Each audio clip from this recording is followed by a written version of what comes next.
What's good, everybody? Hope you're all doing well. Welcome back to more esports talk. Today we talk about one of the fastest rising organizations in the past 24 hours, that being Evil Geniuses. We talked about NRG making moves last week. This week those moves continued by Evil Geniuses. For all of you fans out there, they have now entered two of the biggest scenes out there and confirmed within 48 hours of one another. Actually, first of all, joining Counter-Strike Global Offensive for the first time in many years this past week. We'll talk about the roster they acquired, and then within 24 to 48 hours later, confirmed by Jacob Wolf at ESPN, Evil Geniuses is now set to return to the LCS. They're going to grab the Echo Fox League of Legends spot for their franchise league, returning to League of Legends for the first time since 2014. For CSGO, the same thing. They have not been in that scene for many years, and so people questioning out of nowhere, where did this money come from, EG? What do you got? It's definitely not prize winnings paying for all of this, so we'll hopefully find out about that sometime in the future. And this actually piggybacks off the back of a bid that did not go through, that being for the Echo Fox spot in Cronky Esports.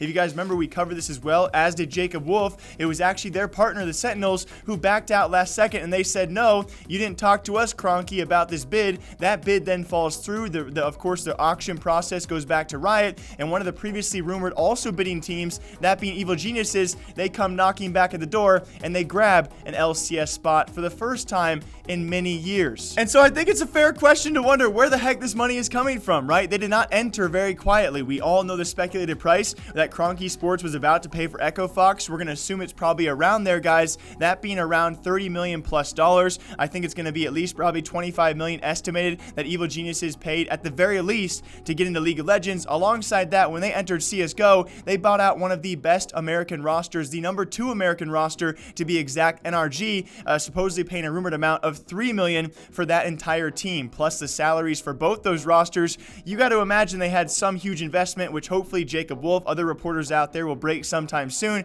because Dignitas, they announced a $30 million investment. They too have also come back with their acquirement of Clutch Gaming, their partnership in League of Legends, and they too also announced their return to CSGO. So we're going to assume Evil Geniuses, if they brought in some sort of investment or some investor approached them, they probably brought at least $30+ million, because yeah, they're now back to two of the fastest growing scenes out there, League of Legends and CSGO. And this continues the debate, which I love seeing your guys' thoughts about this, because we've had several organizations in the past month alone either turn away from Call of Duty or turn towards Call of Duty, and whether or not they take either action, it really depends on other actions they have taken so far. NRG perhaps is one of the anomalies out there, one of the few who've actually landed a Call of Duty spot, chosen to pursue that Call of Duty venture as well, and now they're turning away from CSGO. Obviously, that capital from CSGO is probably going to go towards their Call of Duty franchise fee and their roster fee alongside that. Very expensive. We talked about that quite a bit here, but now we have several organizations out there,